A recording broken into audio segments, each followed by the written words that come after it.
you probably noticed I don't feel about that war the way we were told we were supposed to feel about that war, the way we were ordered and instructed by the United States government to feel about that war. You see, I'll tell you, my mind doesn't work that way.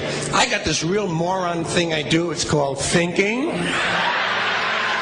And I'm not a very good American because I like to form my own opinions. I don't just roll over when I'm told to. Sad to say, most Americans just roll over on command. Not me.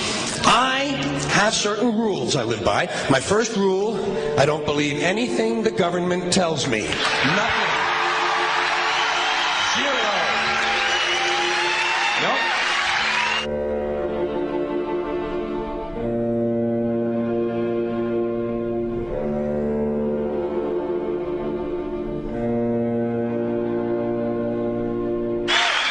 And I don't take very seriously the media or the press in this country, who in the case of the Persian Gulf War were nothing more than unpaid employees of the Department of Defense, and who most of the time function as kind of an unofficial public relations agency for the United States government.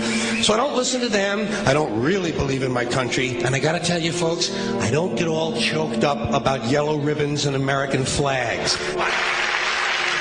Now, to balance the scale, I'd like to talk about some things that bring us together. Things that point out our similarities instead of our differences. Because that's all you ever hear about in this country is our differences. That's all the media and the politicians are ever talking about, the things that separate us, things that make us different from one another. That's the way the ruling class operates in any society. They try to divide the rest of the people. They keep the lower and the middle classes fighting with each other so that they, the rich, can run off with all the fucking money. Fairly simple thing happens to work. You know, anything different, that's what they're going to talk about. Race, religion, ethnic and national background, jobs, income, education, social status, sexuality, anything you can do, keep us fighting with each other so that they can keep going to the bank. You know how I describe the economic and social classes in this country? The upper class keeps all of the money, pays none of the taxes. The middle class pays all of the taxes, does all of the work. The poor are there just to scare the shit out of the middle class. Keep them showing up at those jobs. Politicians know that word. They use it on you. Politicians have traditionally hidden behind three things: the flag, the Bible, and children. No child left behind. No child left behind. Oh, really? Well, it wasn't long ago you were talking about giving kids a head start. Head start, left behind. Someone's losing fucking ground here. But there's a reason. There's a reason. There's a reason for this. There's a reason education sucks, and it's the same reason that it will never, ever, ever be fixed. It's never going to get any better. Don't look for it. Be happy with what you got. Because the owners of this country don't want that. I'm talking about the real owners now.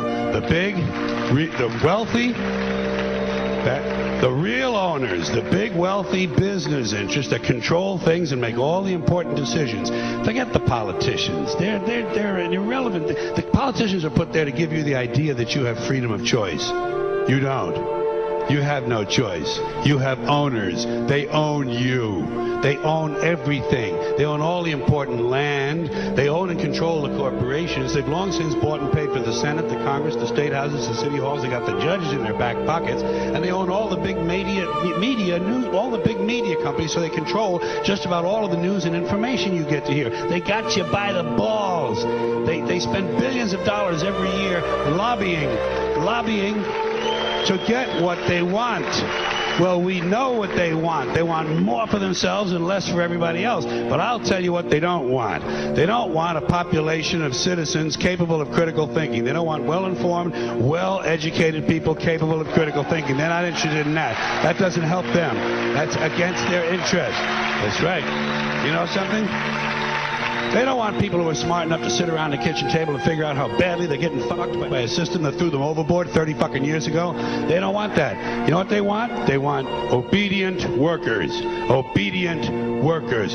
People who are just smart enough to run the machines and do the paperwork, and just dumb enough to passively accept all these increasingly shittier jobs with the lower pay, the longer hours, the reduced benefits, the end of overtime, and the vanishing pension that disappears the minute you go to collect it. And now they're coming for your Social Social Security money. They want your fucking retirement money. They want it back so they can give it to their criminal friends on Wall Street. And you know something? They'll get it. They'll get it all from you sooner or later because they own this fucking place. It's a big club, and you ain't in it. You and I are not in the big club.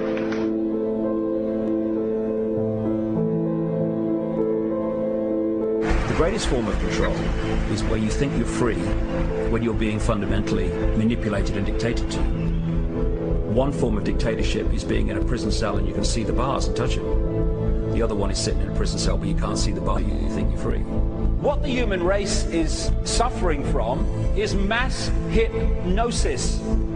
We are being hypnotized by people like this.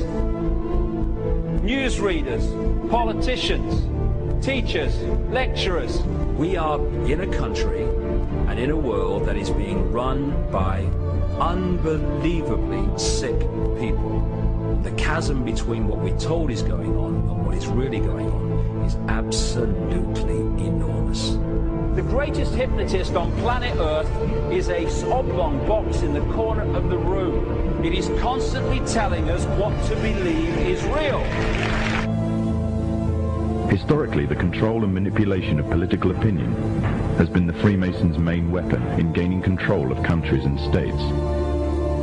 Once in control of the rulers and politicians of a country, laws and political structures could be changed in accordance with their agenda. However, since restricting the body does not necessarily mean restricting the mind, the Freemason recognizes that their plan for a global government hinges completely on subduing the masses to their agenda, and thus eliminating opposition to their cause. And the greatest threat to their plan, posing more danger than any army or law, is the threat of a free-thinking mind. In order to eliminate this threat and to achieve their objective, the Masons have set about the boldest plan ever devised: the complete control of every aspect of human life, your life. And the weapons they are using against you are in your very homes, entertaining you and your children, and gradually indoctrinating you without you even realizing.